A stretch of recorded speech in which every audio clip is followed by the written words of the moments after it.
Module 1, Fondation solide, cours 12. Bienvenue dans ce nouveau cours de l'école du ministère apostolique Chantier de Néhémie.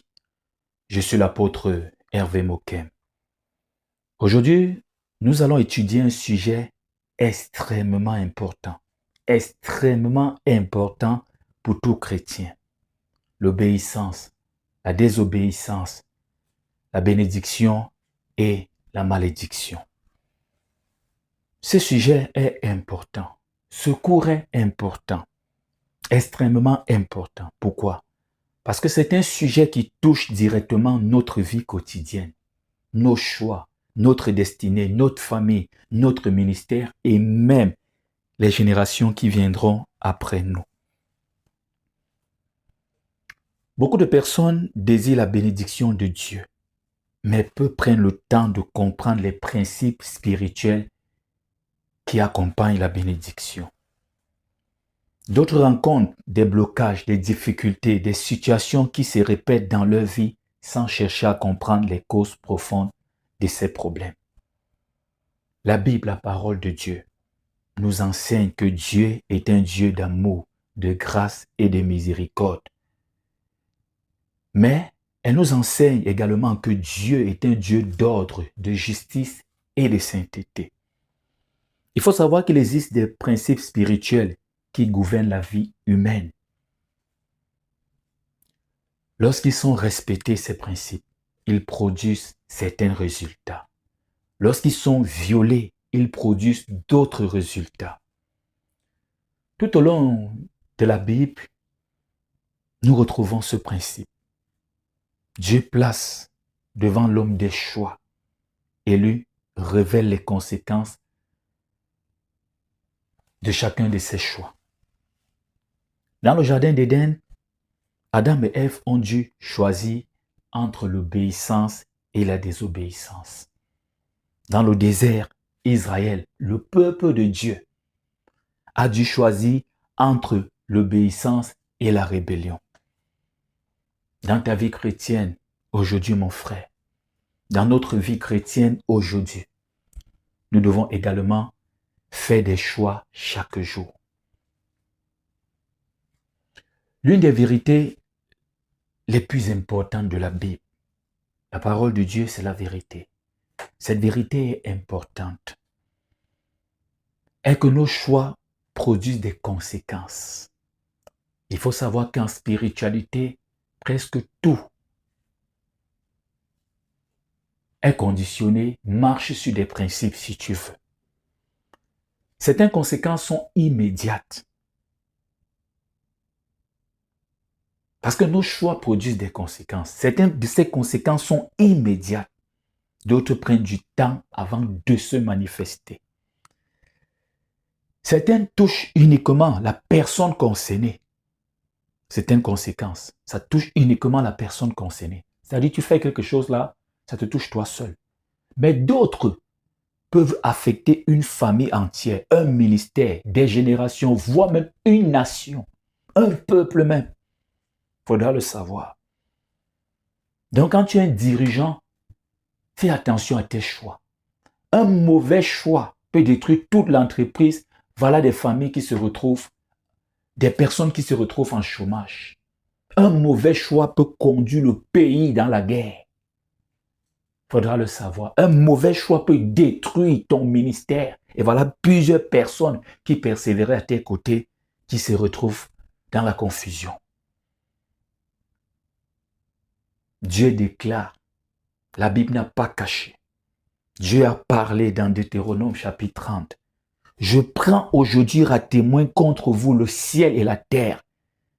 J'ai mis devant toi la vie et la mort, la bénédiction et la malédiction. Choisis la vie afin que tu vives, toi et ta postérité. Remarquez que Dieu ne choisit pas la place de l'homme. Il montre les deux chemins, puis il invite l'homme à faire son choix. Tout au long de ce cours, nous allons étudier.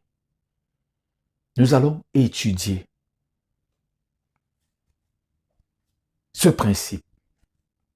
nous allons nous plonger dans cette réalité fondamentale. Mais il faut savoir ceci. C'est bon de savoir ceci. L'obéissance ouvre certaines portes. La désobéissance ouvre d'autres. La malédiction n'est pas... La bénédiction n'est pas un hasard et la malédiction n'est pas un hasard non plus.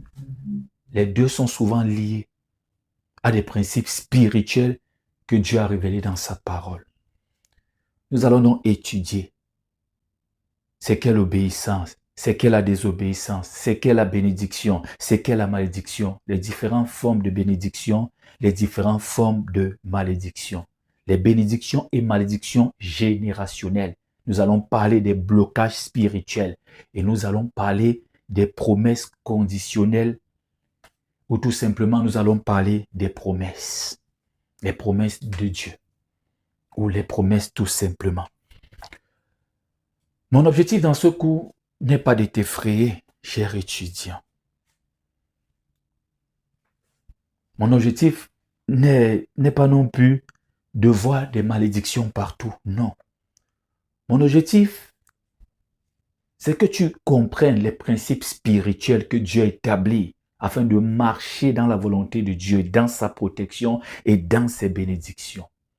Alors je prie maintenant, afin que le Seigneur te donne l'intelligence, la sagesse et le discernement nécessaires pour comprendre ce cours et l'appliquer correctement dans ta vie. Alors, parlons de l'obéissance. Avant de parler de la bénédiction et de la malédiction, nous devons d'abord comprendre l'obéissance. Pourquoi? Parce que dans la Bible, la bénédiction est très souvent la conséquence de l'obéissance, tandis que la malédiction est très souvent la conséquence de la désobéissance. L'obéissance consiste à se soumettre volontairement à la volonté de Dieu. Volontairement à la volonté de Dieu. Parce que si on te force déjà, tu n'es plus en train d'obéir. L'obéissance consiste à se soumettre volontairement à la volonté de Dieu. Retiens bien cela. Obéir signifie mettre en pratique. Parce que beaucoup de personnes connaissent la volonté de Dieu sans l'appliquer. J'aimerais te dire que la connaissance sans l'obéissance ne produit aucun résultat. Jacques nous dit dans le livre qui porte son nom, au premier chapitre, mettez en pratique la parole et ne vous bornez pas à l'écouter en vous trompant vous-même par de faux raisonnements. Oui, c'est comme ceux qui parlent seulement, ils n'ont jamais pratiqué. On voit ça beaucoup en Afrique, dans les gouvernements. On passe le temps à parler, faire des discours. On n'est jamais allé sur le terrain. On n'essaye même pas d'aller sur le terrain. À la fin, ça c'est la confusion. À la fin, on ne se trompe pas de faux raisonnements parce qu'on se borne à parler, on se borne à écouter, on ne met jamais en pratique. La Bible t'invite à ne pas te borner. Ne te limite pas, c'est une façon de dire, ne te limite pas à écouter la parole, mets la parole en pratique. Jésus dit, si vous m'aimez, gardez mes commandements. C'est pour dire, si vous m'aimez, mettez en pratique mes commandements, mettez en pratique ma parole. Jésus n'a pas dit, si vous m'aimez, chantez seulement. Si vous m'aimez, allez seulement à l'église. Si vous m'aimez, priez seulement. Si vous m'aimez, ayez seulement la foi. Si vous m'aimez, jeûnez seulement. Si vous m'aimez, inscrivez-vous à l'école du ministère apostolique. Il dit, gardez mes commandements. L'obéissance est donc une preuve concrète de notre amour pour Dieu. Les différents niveaux d'obéissance, je vais filer parce que ce cours sera un peu long. La première obéissance est l'obéissance à Dieu. Dieu demeure l'autorité suprême. Aucune autre autorité n'est au-dessus de lui. Ensuite vient l'obéissance à sa parole. Dieu, c'est sa parole. C'est pour amplifier, pour que tu comprennes qu'il est l'autorité suprême. Voilà comment j'ai préparé ce cours pour toi. Ensuite vient l'obéissance à sa parole. La Bible. Pourquoi est-ce que j'ai aussi dit que Dieu Le premier niveau d'obéissance, c'est l'obéissance à Dieu et ensuite j'ai dit sa parole. Parce que souviens-toi du coup, Dieu nous parle par plusieurs moyens. Dieu peut te parler en songe. Il faut obéir. Ça peut être un songe précis qui n'est pas écrit dans les Écritures. Il peut te dire par exemple, lève-toi, va en France pour telle mission. Si on ouvre la Bible, on ne va pas voir l'endroit où Dieu te dit d'aller en France. On va voir des endroits où Dieu a envoyé des personnes en voyage pour des missions et autres. Il t'a donné une parole précise. Il a confirmé cela. Tu obéis à Dieu. Maintenant, je dis sa parole, la Bible. Il y a des commandements, des instructions que Dieu a déjà données. La Bible contient des instructions de Dieu pour notre vie. Tu ne peux pas prétendre marcher avec Dieu tout en rejetant sa parole. Et tu peux aussi vivre en disant Dieu m'a dit, Dieu m'a dit, Dieu m'a dit. Il faut faire attention. Tout cela doit être la lumière des Écritures, comme on a dit dans ce coup-là. Il faut savoir qu'il y a un autre niveau d'obéissance établi par Dieu. Il existe également des autorités que Dieu établit dans le monde. Par exemple, les enfants doivent obéir à leurs parents. Dans Éphésiens chapitre 6, il est écrit « Enfants, obéissez à vos parents selon le Seigneur, car cela est juste. » On a bien dit « enfant ». Il ne faut pas toi qui es adulte, ta mère vient manipuler ton foyer. Tu n'es plus un enfant. Il faudra faire attention. Il faut lire les Écritures et comprendre avec précision. Parce que certains parents prennent des passages bibliques pour manipuler, contrôler. L'homme quittera son père et sa mère, s'attachera à sa femme et les deux formeront une même chair. Dans ton foyer, tu es pleinement l'autorité homme. Tout ce que tes parents te disent à un certain âge, ce sont des conseils. Et c'est à toi de faire les choix. Quand tu es encore sous leur autorité, c'est un ordre. Il ne faudra pas tout mélanger. Certaines familles sont détruites aujourd'hui. Certains ont laissé leur famille se détruire parce qu'ils ont mal compris les Écritures. On est là pour t'enseigner la vérité. Les citoyens doivent respecter les autorités civiles. On dit que toute personne soit soumise aux autorités supérieures. Et là, il faudra faire aussi attention. Dieu reste l'autorité suprême. On ne peut pas te dire, il faut laisser Jésus, ne lisez plus tel verset biblique comme on entend dans certains pays. Non, on va lire ce verset biblique. Même au prix de notre vie, on va lire la Bible. Nous ne sommes pas les premiers qui vont tomber, qui ont décidé de lire jusqu'à la fin. Dieu reste l'autorité suprême. Si c'est une rébellion, alors qu'ils appellent ça comme ils veulent. On ne peut pas m'interdire de lire la Bible, jamais. On ne peut pas. Même au prix de ma vie, je vais lire. Dieu reste l'autorité suprême. On n'a pas dit qu'on va dire de lire, puis tu viens dire, je suis en train de lire. Je suis en train de lire chez moi tranquille. Daniel, on a mis des lois en place. Daniel continuait de prier le Seigneur. Il est parti chez lui tranquille, il priait le Seigneur. Dans le foyer, la Bible enseigne également un autre. La femme est appelée à se soumettre à son mari. Et ici, il faut faire attention. On ne dit pas qu'une femme doit se soumettre à tous les hommes qu'elle rencontre. Et on voit même des femmes, tu te soumets au pasteur, tu es humble devant le pasteur et tu méprises ton mari. Ça, c'est pas faire la volonté de Dieu, c'est pas respecter l'ordre établi. On dit te soumettre à ton mari. Tu vas respecter les gens, ne refuse pas. Mais il y a des femmes gentilles, elles se soumettent à tout le monde sauf à son mari. Il faut casser cet orgueil, femme. Femmes, soyez soumises à vos maris comme au Seigneur. Éphésiens chapitre 5, verset 22. Les croyants doivent également respecter les autorités spirituelles légitimes que Dieu a établies. Tu dois respecter ton pasteur. Oui. Tu dois respecter ton pasteur. Un homme de Dieu, même s'il n'est pas ton pasteur. Un homme de Dieu rétabli dans notre ministère. Donne ce respect. Et on doit aussi se respecter les uns les autres. Tu dois respecter la vie privée d'une autre personne. Oui. Tu dois respecter les lois établies dans ton pays, tant qu'elles ne violent pas ta foi. Et tu ne dois pas imposer ta foi aux autres. Il faut respecter la vie des autres.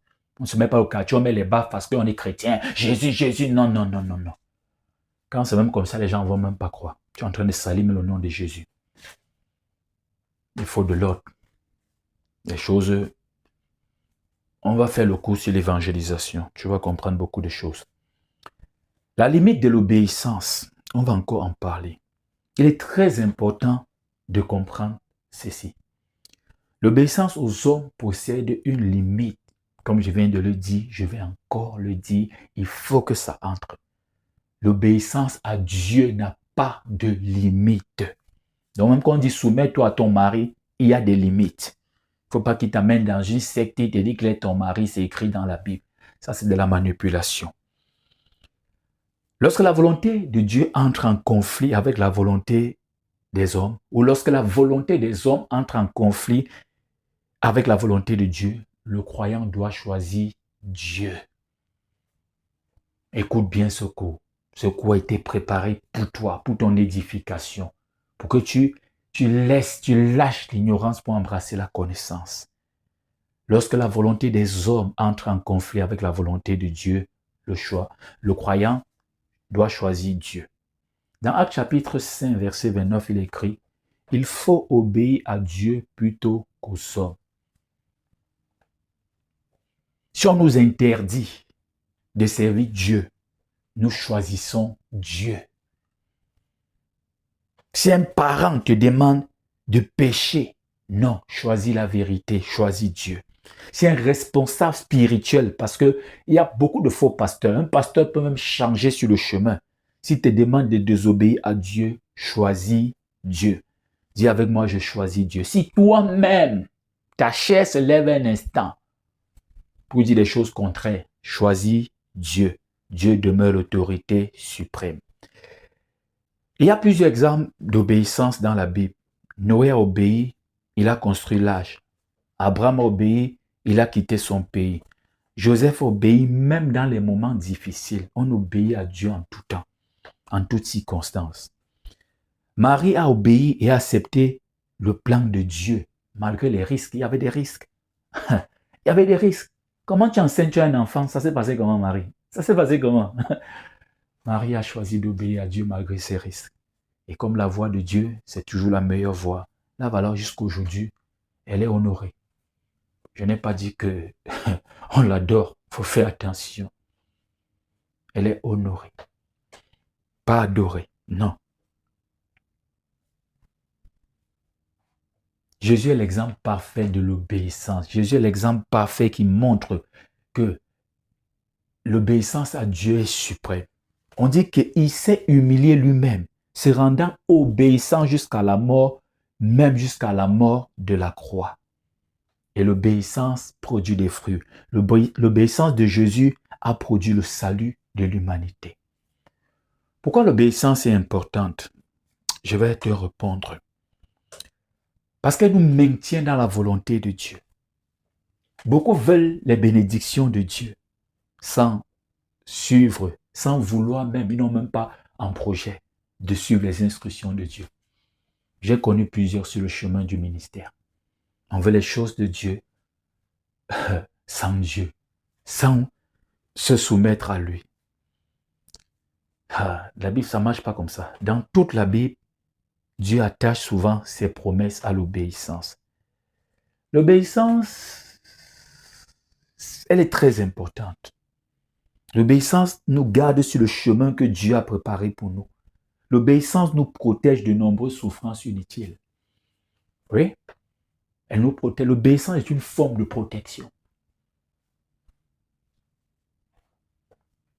Elle nous permet d'entrer dans certaines bénédictions que Dieu avait prévues pour notre vie. Voilà pourquoi tu dois apprendre non seulement à entendre la voix de Dieu, mais également à lui obéir. Entendre Dieu, entendre sa parole sans obéir, ça ne transforme pas une vie. Ça ne transforme pas. C'est l'obéissance qui transforme véritablement la vie du croyant. Voilà pourquoi on dit la foi va avec les actes. La foi sans les actes est morte. Les actes, c'est l'obéissance. Tu aimes Dieu, manifeste cet amour.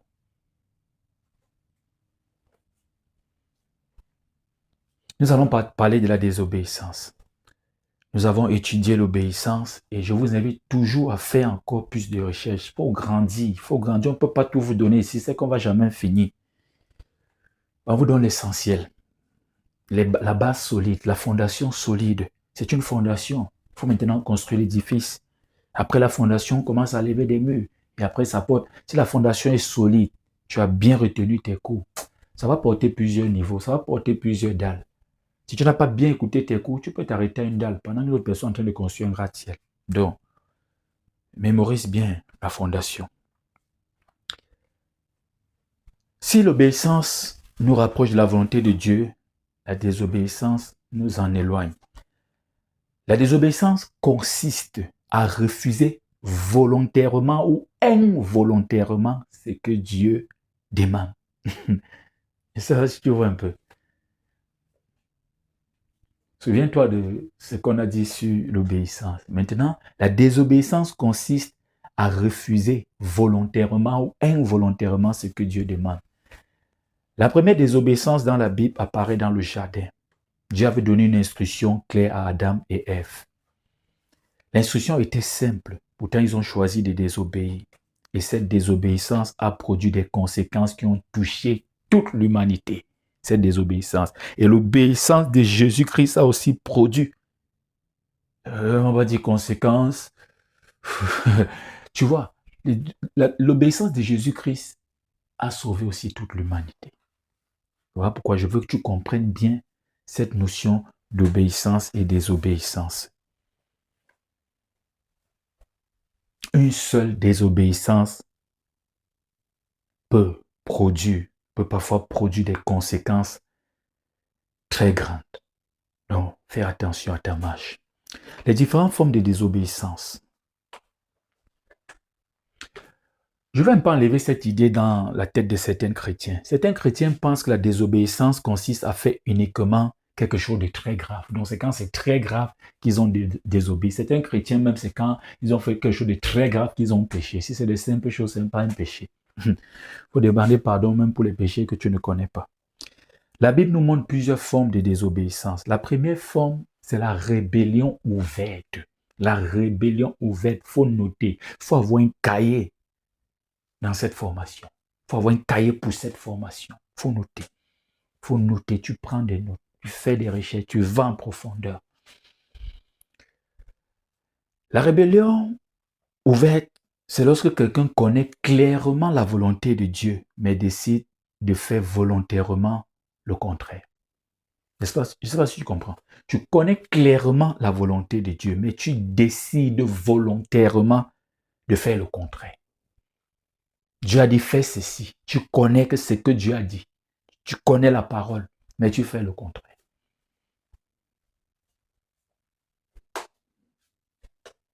C'est souvent la plus dangereuse parce que là, c'est la rébellion. C'est une rébellion ouverte. Tu vois.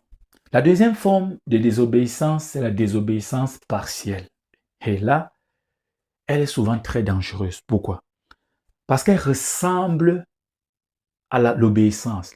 La deuxième forme, c'est la désobéissance partielle. Elle ressemble à l'obéissance. Prenons par exemple le cas du roi Saül. Dieu lui avait donné des instructions précises. Saül a exécuté une partie, mais pas la totalité. Une partie, mais pas la totalité. Dieu a considéré cela comme la désobéissance, tout simplement. Quand tu fais à moitié, tu obéis à moitié, on te donne 10 instructions, Dieu te donne 10 instructions, tu choisis 5, tu laisses 5, c'est la désobéissance. Tu fais même 8, tu laisses 2, c'est la désobéissance. L'obéissance vaut mieux que les sacrifices. C'est ce que Saül devait comprendre.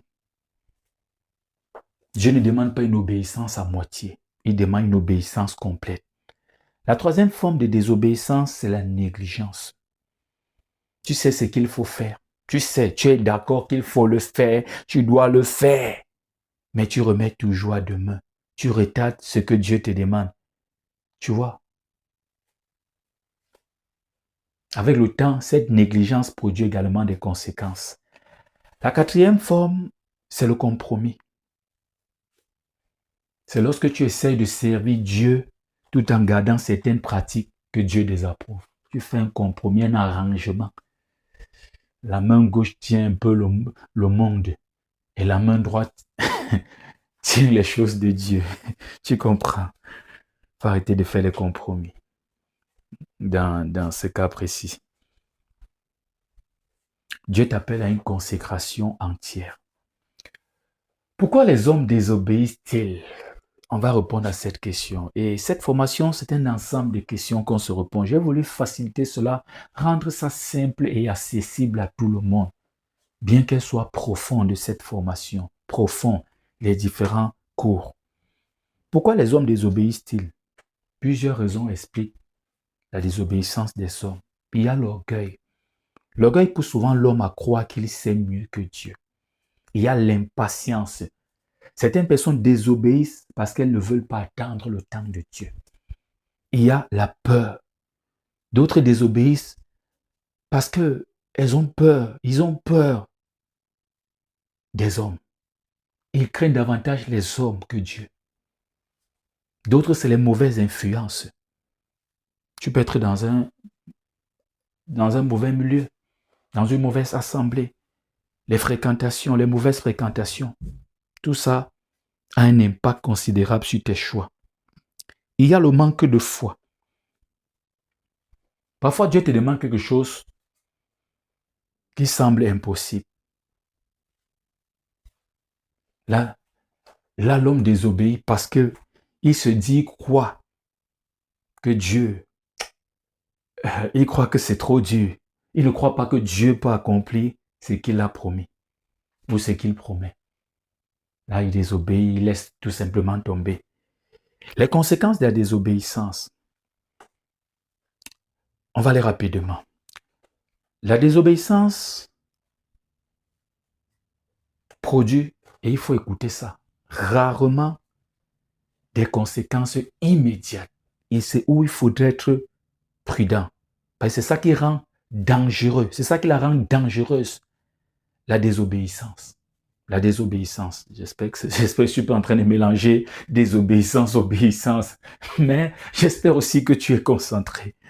La désobéissance, elle est dangereuse parce qu'elle ne produit pas toujours, et pour la plupart même des temps, elle ne produit pas des conséquences immédiates. Tu vois? Tu vois? Une personne désobéit aujourd'hui et ne voit rien se produire. Alors, cette personne pense que tout va bien, mais les conséquences arrivent plus tard. La désobéissance peut entraîner la perte de certaines bénédictions, il faudra le savoir, des retards, des blocages, des souffrances inutiles, certaines disciplines de Dieu. Oui, dans certains cas, des jugements. Tu vois.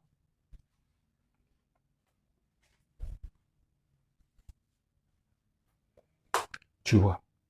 Le cas, par exemple, de Jonas, Dieu lui a demandé d'aller à Ninive. Jonas a refusé. Il a pris un bateau, il a payé le prix pour fuir. Il a financé lui-même sa fuite dans la direction opposée. Très vite, sa désobéissance a produit une tempête. Avant même d'atteindre sa destination, les conséquences avaient commencé. Mais, c'est pas toujours comme ça aussi. Certains nourrissent au fur et à mesure, ils ne voient pas, même matin, bam. Dieu te demande d'être honnête, intègre au travail. Chaque jour, tu picores un peu, tu vois rien ne se passe, rien ne se passe. Un matin, bam, tu perds tout. Tu t'amuses même, c'est la prison. Les blocages et la désobéissance. On va parler. On va entrer ici dans une dimension spirituelle importante. Donc, on touche déjà un peu à la spiritualité. Nous sommes déjà dans la spiritualité. J'espère que tu comprends ce que je veux par là dire. On touche un peu au module 2. On frôle un peu le module 2. Les blocages et la désobéissance. J'aimerais te dire, cache que tous les blocages ne sont pas des malédictions. Tous les problèmes ne sont pas causés par des démons. Tous les retards ne sont pas des attaques spirituelles. Mais c'est vrai qu'il existe des situations où la désobéissance ouvre elle-même certaines portes.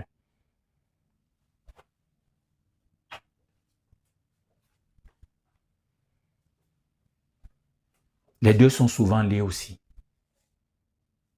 Désobéissance et blocage. Un homme peut prier depuis des années pour recevoir quelque chose. Mais quand il refuse d'obéir, cette chose peut ne pas venir. Tu vois. Pourquoi je dis peut ne pas venir? Parce que il faut enseigner avec sagesse et prudence. Il y a certaines choses que Dieu, dans sa souveraineté, te donne. Pourquoi il ne veut pas tout mélanger? Mais tu ne dois pas être de ceux-là. Il faut que. Tu vois un peu ce que par là dit. C'est pas tout, c'est pas tout. Tu peux même. Parfois, tu désobéis, mais tu vois certaines bénédictions arriver. Comme il bénit même les païens, il bénit qui il veut. Il est souverain. Mais nous préparons pour le retour de Jésus, pour passer l'éternité auprès de Dieu. Il ne faut pas se laisser flatter par certaines choses, comme certaines qui prient pour le voyage. Dès qu'ils ont voyage, ils abandonnent Dieu. Ils abandonnent comme ça le retour de Jésus-Christ. Ils abandonnent comme ça leur marche chrétienne. Et c'est le plus dangereux. Nous sommes là pour. Nous attendons le retour de Jésus. Nous préparons l'éternité auprès de Dieu.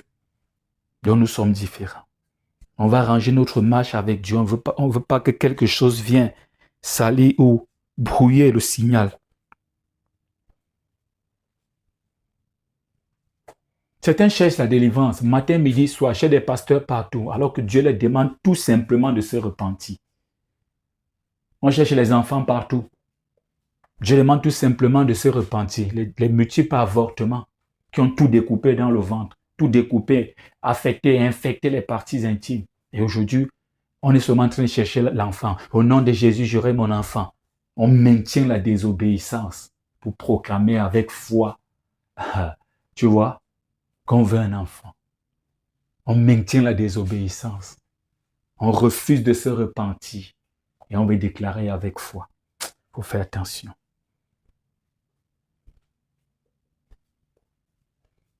J'aimerais te dire que l'obéissance ferme souvent des portes que la désobéissance avait ouvertes. On doit savoir.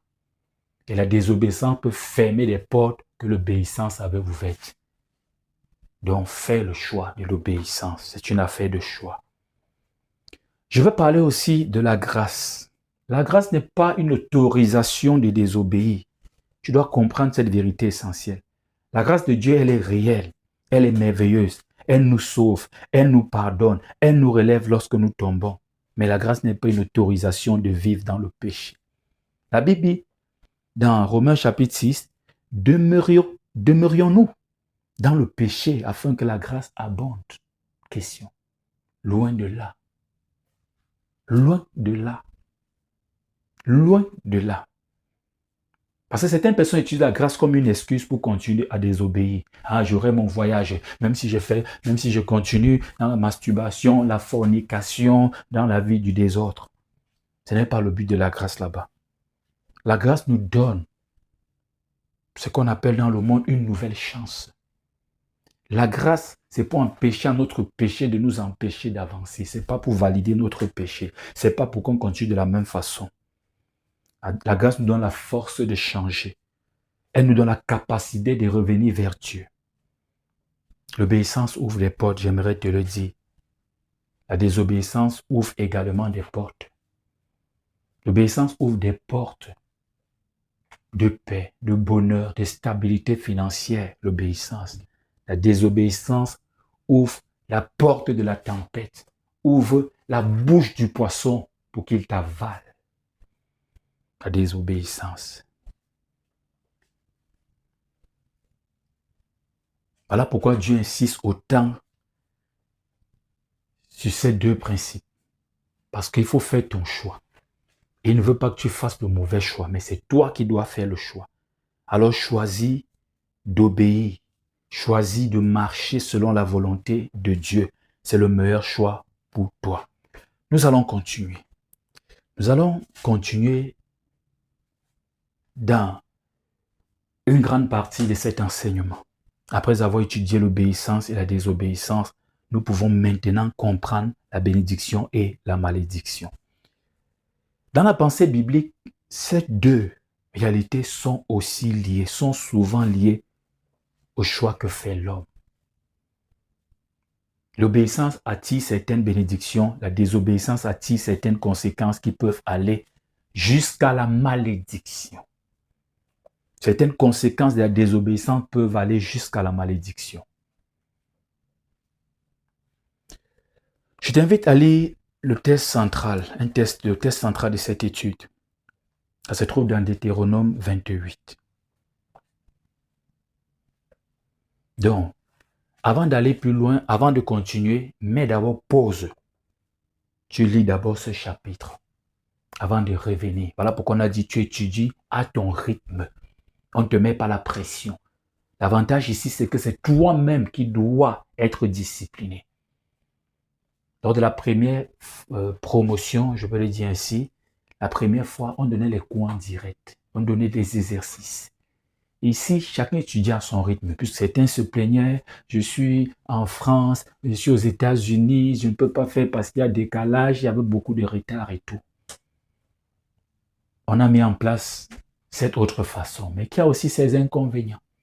Donc, c'est à toi d'être discipliné. Tu mets pause, tu lis Deutéronome 28 avant de continuer. Moi, je continue puisque je fais l'audio. Tu peux mettre pause, prendre ton temps, même 1 heure de temps, méditer bien cette partie avant de continuer. Prends le temps de lire entièrement ce chapitre. C'est l'un des chapitres les plus importants de toute la Bible concernant ce sujet. On se rend compte que les premiers versets, je vais dire ici, les 14 premiers versets. Les 14 premiers versets. Les 14 premiers versets parlent principalement des bénédictions liées à l'obéissance. À partir du 15e verset, Dieu développe longuement, je dis bien longuement, les conséquences de la désobéissance. Je te donne cet exercice. Combien de versets ont parlé de la bénédiction liée à l'obéissance et combien de versets ont parlé de la malédiction liée à la désobéissance? Voilà l'exercice que je te donne et tu peux donner ta réponse dans le groupe du forum des étudiants. Tu vois? Je te laisse un peu de temps pour travailler là-dessus. Tu mets pause, tu trouves, après tu reviens. Si tu as bien médité le chapitre, bien regardé le chapitre, bien étudié le chapitre, tu auras directement la réponse. Bon, le constat est déjà très vite fait. On se rend compte que les malédictions occupent beaucoup plus de versets que les bénédictions. Pourquoi? Parce que Dieu voulait avertir son peuple, comme un père qui prend du temps pour expliquer les dangers à son enfant que les récompenses. Dieu voulait que son peuple comprenne que les choix produisent des conséquences. Tu vois? Donc, mon frère, garde ce que tu as. Préserve ton obéissance. Préserve ta marche chrétienne. Toi-même, tu vois comment ça fait trembler. Ça fait trembler. Tu auras une femme et quelqu'un d'autre couchera avec cette femme. Les enfants ne seront pas tes enfants. Ils vont t'appeler papa. Tu vas dire mes enfants, alors ce ne sont pas tes enfants.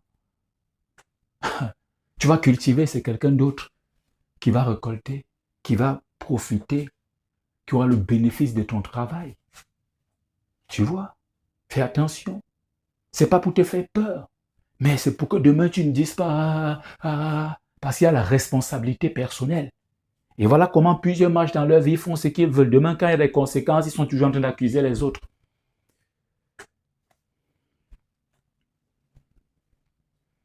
On va courir dans la bénédiction. On va courir dans la bénédiction, la malédiction, bref, dans cette grande partie. On court. La bénédiction, qu'est-ce que c'est? La bénédiction est l'action favorable de Dieu dans une vie. L'action favorable de Dieu dans une vie. Et beaucoup de personnes, et c'est pas bien, limitent la bénédiction à l'argent. Non. Dans la Bible, la bénédiction va plus loin. Joseph était béni, même lorsqu'il était esclave. Il faudra le savoir. Oui. Déjà dans la maison de Potiphar, Joseph tenait tout. En prison même, c'est lui qui dirigeait beaucoup de choses. Il a reçu des responsabilités.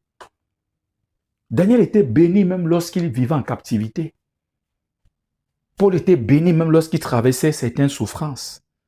Donc la bénédiction n'est pas seulement une question d'argent. La bénédiction peut être spirituelle, familiale, relationnelle, professionnelle, ministérielle, matérielle, territoriale même. La bénédiction peut prendre plusieurs formes. Je te redéfinis la bénédiction pour toi. La bénédiction est l'action favorable de Dieu dans une vie. Tu vas dire, mais pourquoi Dieu? Parce que la véritable bénédiction, c'est Dieu qui la donne. Un homme peut te dire quelque chose, mais ce n'est pas la bénédiction. Ça peut être même piège pour toi.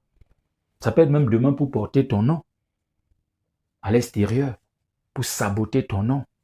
Les différents types de bénédictions. J'aimerais te dire que la liste n'est pas complète. Tu vas faire tes recherches. Pour augmenter cette liste, en lisant la Bible, tu vas toi-même voir d'autres. J'ai dit, on ne peut pas tout enseigner ici. Voilà l'essentiel.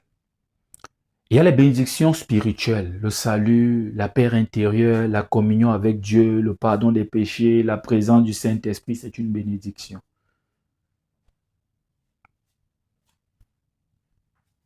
La Bible dit dans Éphésiens chapitre 1, Dieu nous a bénis de toutes sortes de bénédictions spirituelles dans les lieux célestes.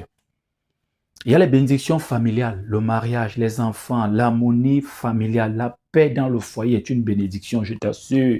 Si ton foyer est en paix, si tu as la bonne femme à tes côtés, tu as le bon mari,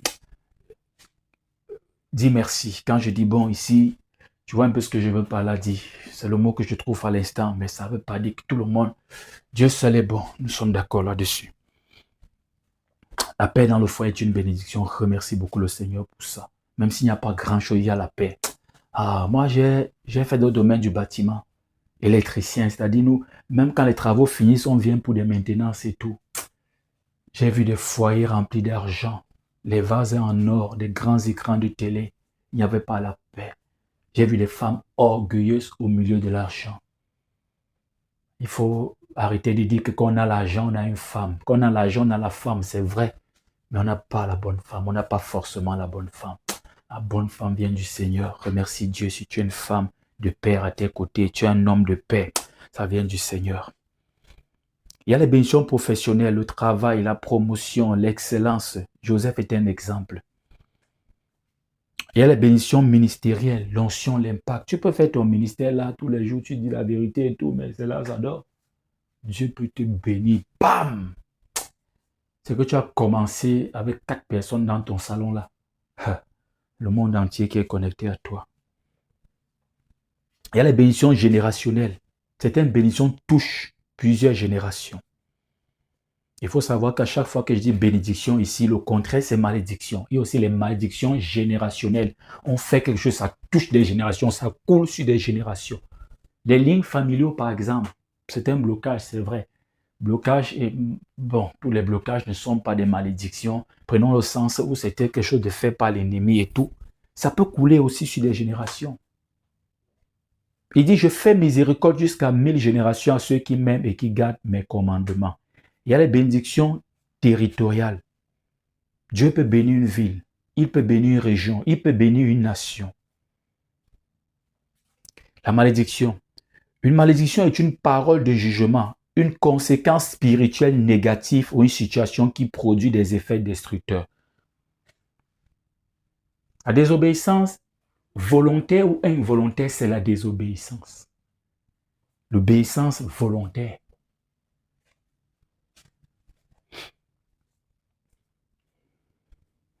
Une malédiction est une parole de jugement, une conséquence spirituelle négative ou une situation qui produit des effets destructeurs dans une vie. La malédiction, ce n'est pas toujours une parole prononcée. Ça peut être le résultat d'une désobéissance persistante. Elle peut être le résultat d'un jugement divin, il faudra le savoir. Elle peut être liée à certaines pratiques interdites. Oui, comme l'occultisme par exemple. La malédiction peut se manifester parfois sous forme de blocage répétitif. Mais il faut savoir que tous les problèmes ne sont pas des malédictions, tous les retards ne sont pas des malédictions, toutes les souffrances ne sont pas les malédictions. Parce que la Bible parle aussi des épreuves, des saisons d'apprentissage, tu vois, des conséquences du mauvais choix. Tu peux faire un mauvais choix et voilà, tout ne marche pas. Ce n'est pas forcément qu'il y a la malédiction. Tu peux être même chrétien, tu fais un mauvais choix, une faute d'éjection et voilà les conséquences. Ça ne veut pas forcément dire que c'est la malédiction. Donc il faut identifier, il faut discerner tout cela. Le discernement est très important. Les différents types de malédictions. C'est comme on a vu sur les bénédictions. Tu fais tout simplement le contraire. Malédiction personnelle, générationnelle, liée à l'occultisme. Tu vois un peu.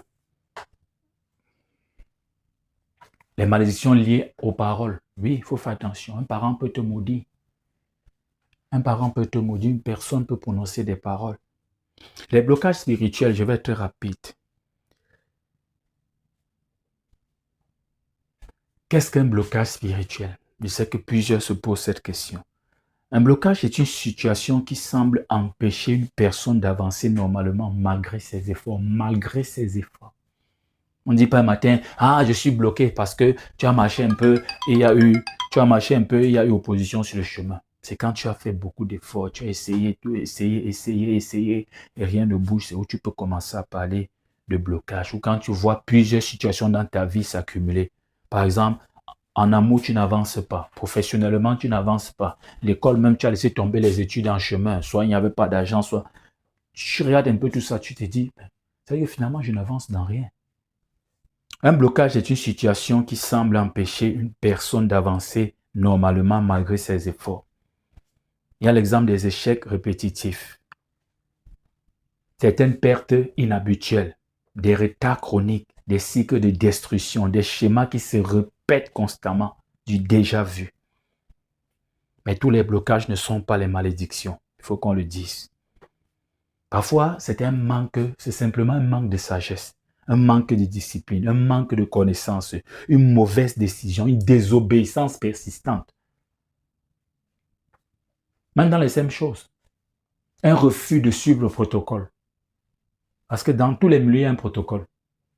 Tu peux pas être là, tu ne mets aucun protocole en place et aucune stratégie et tu veux que l'entreprise démarre. Il faut beaucoup prier là-dessus. Est-ce qu'on peut sortir d'une malédiction? La réponse est oui. Jésus-Christ est venu apporter la délivrance. Christ nous a rachetés de la malédiction de la loi, étant devenu lui-même malédiction pour nous. Il n'était pas pécheur, mais il s'est fait pécher. À la croix, il a donné sa vie pour toi. Mais il faut comprendre une chose. La nouvelle naissance n'est pas la fin des combats. Ce n'est pas la fin de tous les combats en tout cas. C'est le début d'une nouvelle vie. On ne dit pas, comme certaines, ici n'est de nouveau, dans tout ça, ça n'existe pas. Ça n'existe pas, il n'y a pas de problème. Il n'y a pas de problème. Continue à rester chez les gens locataires toute la vie. Il n'y a pas de problème. Tu as fréquenté des années. Jusqu'à présent, tu n'as pas le travail. Il n'y a pas de problème. Tu es chrétien, bébé, depuis des années, 10 ans, 20 ans. Il n'y a pas de problème. Les mêmes liens que tu retiens depuis des années. Tu n'essayes pas d'avancer. Il n'y a pas de problème. On grandit dans la foi. On renouvelle son intelligence. On prie, on obéit, on renonce aux œuvres des ténèbres. On apprend à exercer son autorité en Christ. Il faut savoir que la délivrance existe, la restauration existe, mais elle demande également une marche sérieuse avec Dieu. On est même de nouveau pour commencer à affronter certains combats avec autorité. Parce qu'avant, tu n'avais pas l'autorité. Pourquoi on dit on combat dans la victoire et non pour la victoire? On n'a pas dit qu'on ne combat pas, on combat dans la victoire. On a l'assurance de la victoire, mais il faut combattre. Je veux conclure en te disant tout simplement, Dieu place devant toi deux chemins, devant les hommes deux chemins, la bénédiction et la malédiction, l'obéissance et la désobéissance. Tout au long de la Bible, Dieu révèle les conséquences de chacun de ces chemins. Dieu ne force personne. Il informe, il avertit, puis il laisse chacun faire son choix. Comme tu as choisi de suivre Jésus, continue de suivre Jésus. Obéis à Jésus.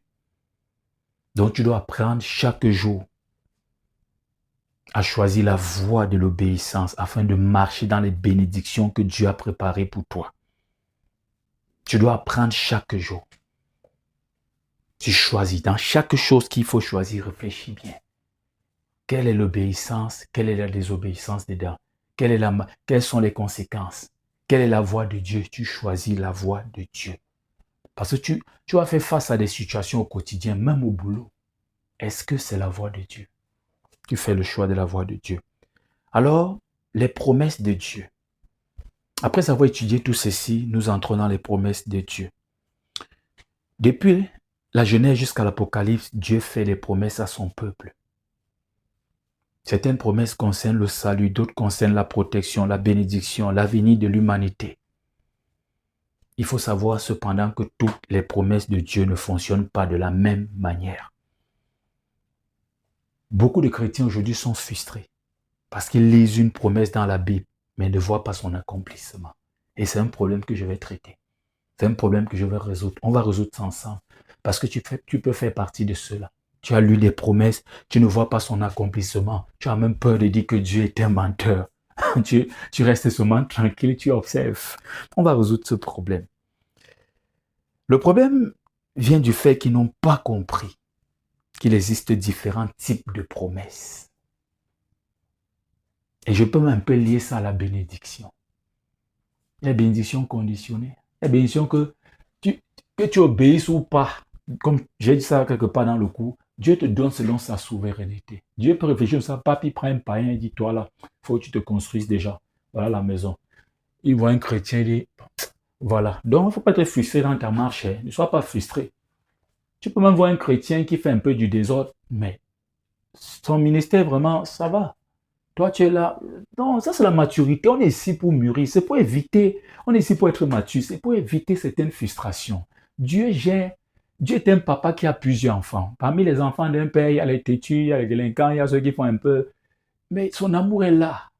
Tu n'occupes pas la même place que celui-là qui fait le désordre. Mais il faut accepter qu'il y a un seul Dieu. Il ne faut pas entrer dans.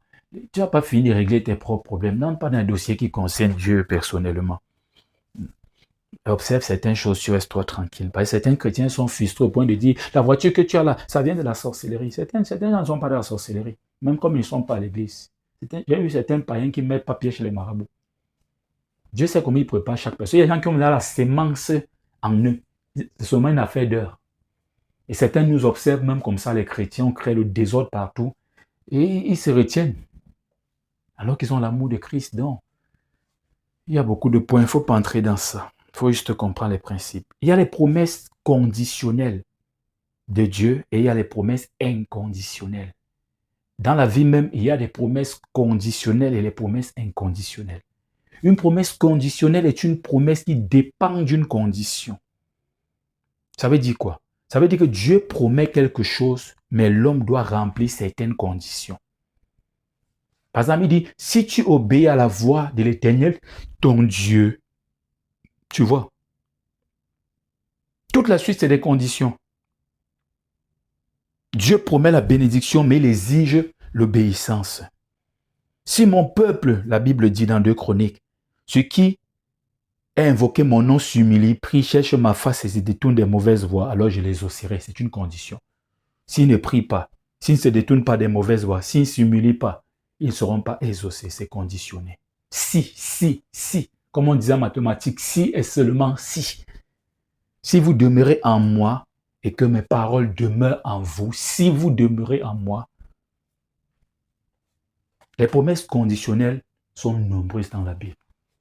En spiritualité, presque tout est conditionné.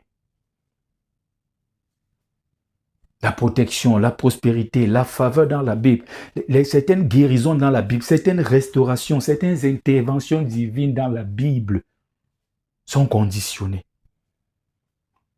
C'est-à-dire, c'est pour te dire, Dieu est fidèle à sa promesse, mais l'homme doit également remplir sa part. Certains disent souvent, Dieu est fidèle, mais dans leur cœur, le Dieu de fidélité n'a pas encore répondu depuis. Est-ce que tu t'es repenti depuis? Est-ce que tu as fait ce qu'il te dit? Est-ce que tu obéis? Est-ce que tu as rempli les conditions? Il y a les appels qui ont des interdits. Tous les jours, tu violes les interdits et tu veux être pleinement dans l'appel. Non. Il y a maintenant ce qu'on appelle les promesses inconditionnelles. Ce sont les promesses qui n'ont pas de conditions. Ça ne dépend pas de l'homme. Elle s'accomplit parce que Dieu l'a décidé. Point. Marche dans la boue, ne marche pas dans la boue. Ça arrive. Point. Il y aura un jugement dernier. Point. Qu'il y ait 1 milliard de chrétiens sur la terre ou à la fin on se retrouve avec 0 chrétien, il y aura un jugement dernier. Le retour de Jésus est une promesse inconditionnelle. Jésus reviendra, point. Qu'il trouve la foi sur la terre ou pas, il reviendra. Lui-même a dit, quand je vais revenir, est-ce que je vais trouver la foi sur terre? Ça dépend uniquement de Dieu. Il a décidé, point. Ça ne dépend pas de l'obéissance de l'homme. Il y a même certaines bénédictions que tu as, ça ne dépend pas de ton obéissance. Voilà pourquoi il y a un secret de la prière. Quand ça ne va pas, dire seulement, Seigneur, aie pitié de moi. Et puis tu touches son cœur. Dès que son cœur est touché, sa miséricorde coule. Donc tu vas comprendre qu'il bénit qui veut. Dieu est souverain, il faudra savoir ça. Et l'erreur que beaucoup font, c'est que plusieurs prennent des promesses conditionnelles et la traitent comme une promesse inconditionnelle. On vit comme on veut, on fonctionne comme on veut, on touche les interdits et on veut cette même promesse. Il faut toujours savoir si la promesse est conditionnelle ou inconditionnelle. Il y aura les promesses de travail dans ta vie. Mais avec une condition, il faudra que tu te formes. Tu vois? Ne réclame pas les bénédictions en ignorant les conditions. Toi qui veux voir les résultats sans respecter les principes.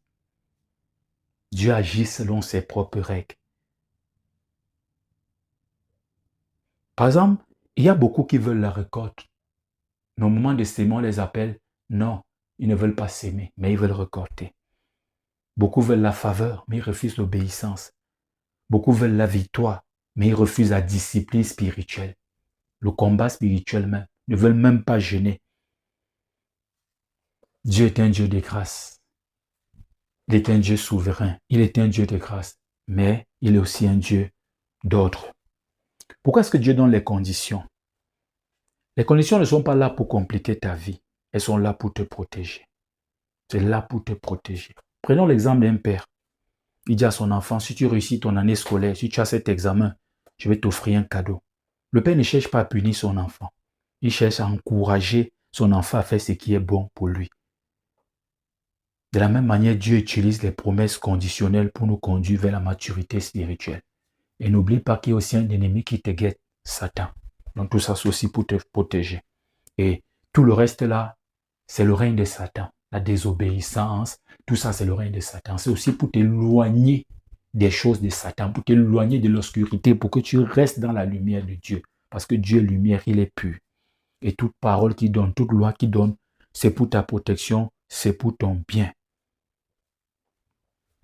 Les promesses et le temps de Dieu, je vais encore résoudre un problème. C'est une erreur dans la vie de plusieurs chrétiens.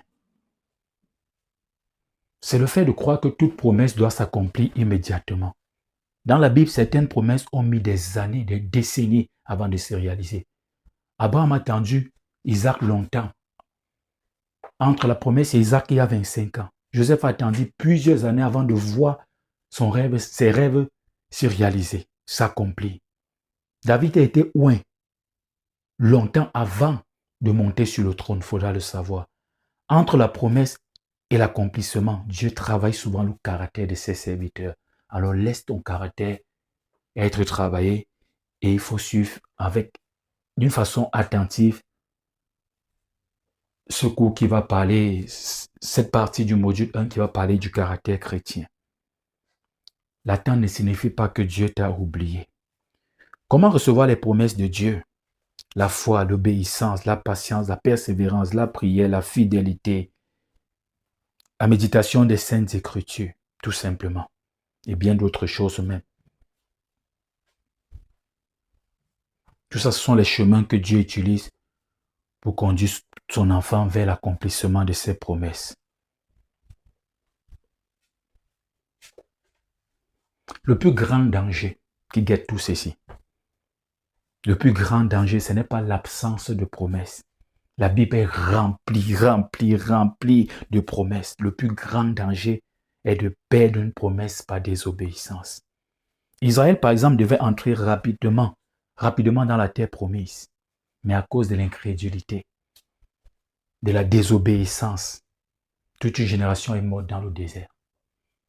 La désobéissance peut te faire perdre beaucoup de temps. Beaucoup de temps.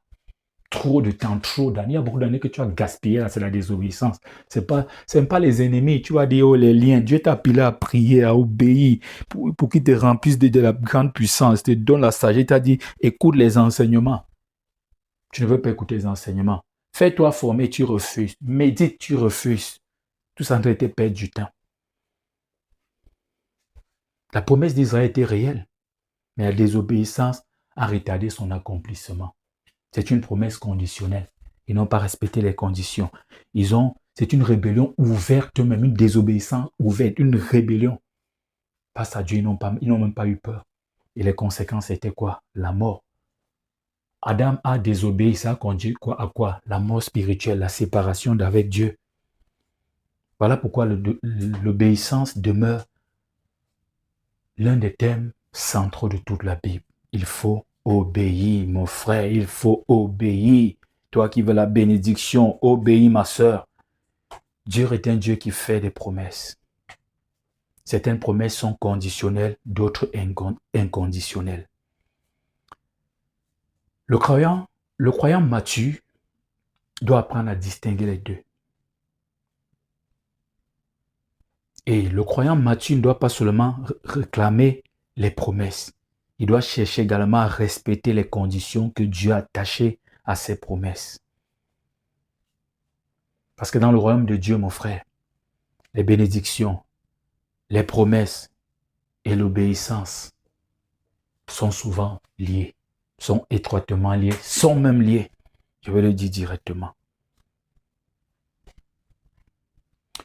Comment briser les cycles négatifs et marcher dans la bénédiction de Dieu? La repentance, le pardon, le renoncement au péché, la prière, la délivrance, la rupture avec certaines pratiques familiales ou occultes, le renouvellement de l'intelligence, la persévérance dans l'obéissance. Tout ceci vient briser les cycles négatifs et tu marches dans la bénédiction de Dieu. Il faut examiner ta propre vie avant d'accuser les autres, les démons, la sorcellerie ou la malédiction familiale. Il faut d'abord regarder ta propre vie. Examine-toi toi-même pour savoir si tu es dans la vérité, si tu es dans l'obéissance.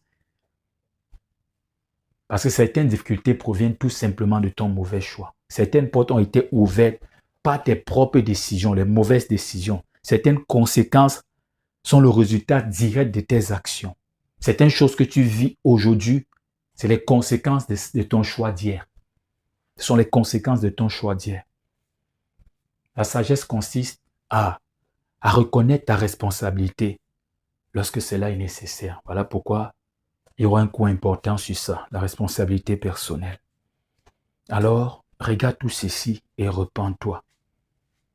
Repens-toi. Et pas seulement pour demander pardon, mais pour commencer à marcher dans la vérité. Tu reconnais tes fautes, tu abandonnes, tu reviens vers Dieu. Le pardon est une autre clé pour sortir de la malédiction et toutes ces choses-là. Tu pardonnes, tu brises la colère, l'amertume, la haine, la rancune. Tu brises tout ça. Tu renonces aux œuvres des ténèbres, la magie, la sorcellerie, le maraboutisme, les pratiques spirituelles interdites par la Bible. Le compromis avec le péché, tu arrêtes. Tu pries, tu jeûnes. Tu renouvelles ton intelligence en méditant les saintes écritures. Tu persévères dans l'obéissance. Et le plus important, tu restes vigilant. Parce que ce que tu construis pendant des années peut se détruire en un temps. Tu peux perdre tout en un instant. Samson en un exemple dans la Bible. Saoul également est un exemple. Tu vois. J'aimerais te dire que la grâce de Dieu est disponible. On n'entend pas seulement malédiction, malédiction, mais ta responsabilité aussi doit être disponible. Tu n'es pas appelé à vivre dans la peur, je ne t'appelle pas à vivre dans la peur, mais à vivre dans l'obéissance, à marcher dans la foi et rester fidèle jusqu'à la fin. Donc choisis chaque jour de marcher avec Dieu, de lui obéir, de persévérer dans sa volonté, afin de voir s'accomplir dans ta vie les bénédictions et les promesses qu'il a préparées pour toi pour ses enfants. Alors, que le Seigneur te bénisse, que le Seigneur te bénisse, que Dieu te bénisse. Rendez-vous au cours suivant.